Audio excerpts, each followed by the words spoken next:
Bonjour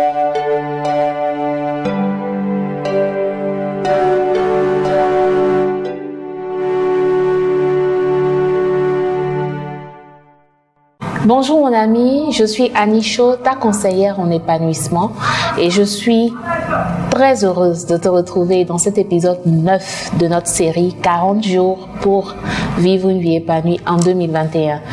Je te remercie de nous avoir suivis jusqu'ici. Il y a beaucoup de thèmes qui ont été développés et je suis heureuse, c'est le lieu d'ailleurs de remercier toutes les personnes qui écrivent inbox, entrent en contact avec moi pour creuser les sujets abordés ici et tous ceux qui demandent des formations particulières, des sessions particulières pour s'étendre sur des sujets spécifiques. Je suis heureuse de vous annoncer que en 2021, vous aurez de belles surprises. Aujourd'hui, nous traiterons du sujet de la gratitude, qui est un état d'esprit qui ne doit jamais manquer parmi les ingrédients pour construire une vie épanouie. Maintenant que tu as fixé tes petits objectifs, tes sous-objectifs pour atteindre ton rêve, tu es face forcément dans l'implémentation de ton projet, tu vas rencontrer des difficultés. Et lorsque l'on rencontre des difficultés, généralement, on a tendance à se laisser aller aux inquiétudes. On a tendance à se laisser aller à la dépression. On a tendance à se lamenter sur son sort. L'une des pièces maîtresses qui te permettent de braver ce sentiment d'inquiétude, c'est la culture de l'attitude de la gratitude. En effet, la gratitude te permet de rester en selle. La gratitude te permet en fait de mettre en avant, de concentrer ton attention sur les choses qui vont bien. Et parce que ces choses vont bien, elles te donnent l'assurance que forcément ce que tu t'attends à réaliser finira forcément par arriver. Je prends l'exemple d'une personne qui a démarré un projet et qui, pour faire passer ce projet à une dimension supérieure, a besoin, disons, de 5 millions de francs CFA. Alors, mais qui n'a pas trouvé ces 5 millions et qui est désespéré et qui se dit, mais franchement, comment est-ce que je fais? C'est compliqué et tout ça. L'attitude qu'il faut avoir, c'est de se remémorer de tout ce que l'on a déjà pu accomplir. Se rappeler des petites réussites que l'on a déjà eues.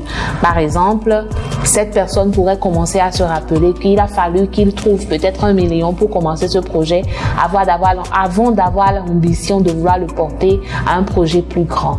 Cette personne doit être reconnaissante d'avoir eu les idées qu'il faut pour pouvoir faire passer ce projet de la valeur d'1 million à 5 millions.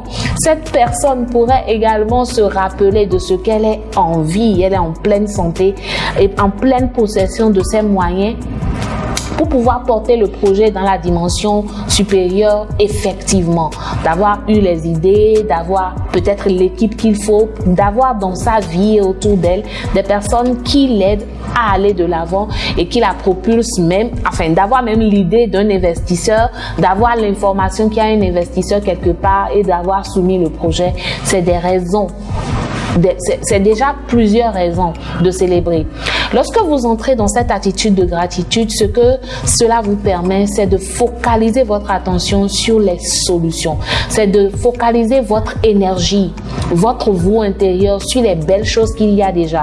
Et du coup, vous élevez le taux de votre adrénaline dans le bon sens du terme, au lieu de réduire en fait le champ de vos possibilités par une attitude défaitiste. Donc, cultiver la gratitude te permet en fait d'être plus courageux et d'aller à l'avant de tes rêves. La deuxième chose que ça te permet de faire aussi, c'est de penser de façon plus créative parce que tu as le champ ouvert vers les opportunités. Tu penses opportunité plutôt que de penser problème. Tu penses solution et moyen plutôt que de penser manque. Voilà, c'est le manque plutôt que de penser manque et échec.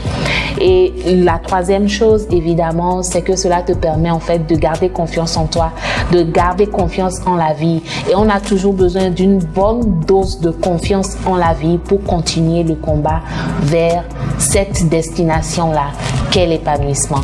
Je te remercie de me suivre, je te remercie de partager cette vidéo. Je remercie également d'inviter tes amis et surtout de mettre en application toutes les astuces que je partage avec toi ici. La prochaine fois, nous allons parler des attitudes qu'il faut forcément changer pour voir sa vie transformée. Et ne manque pas le rendez-vous parce que ce sera très, très intéressant. Je te dis à demain. Vivre l'épanouissement, c'est désormais possible avec Annie Cho, votre conseillère en épanouissement. Abonne-toi aux pages Annie Cho sur Facebook et YouTube pour prendre ton envol vers une dimension plus élevée. Annie Cho, ta vie de rêve à t'apporter ici et maintenant.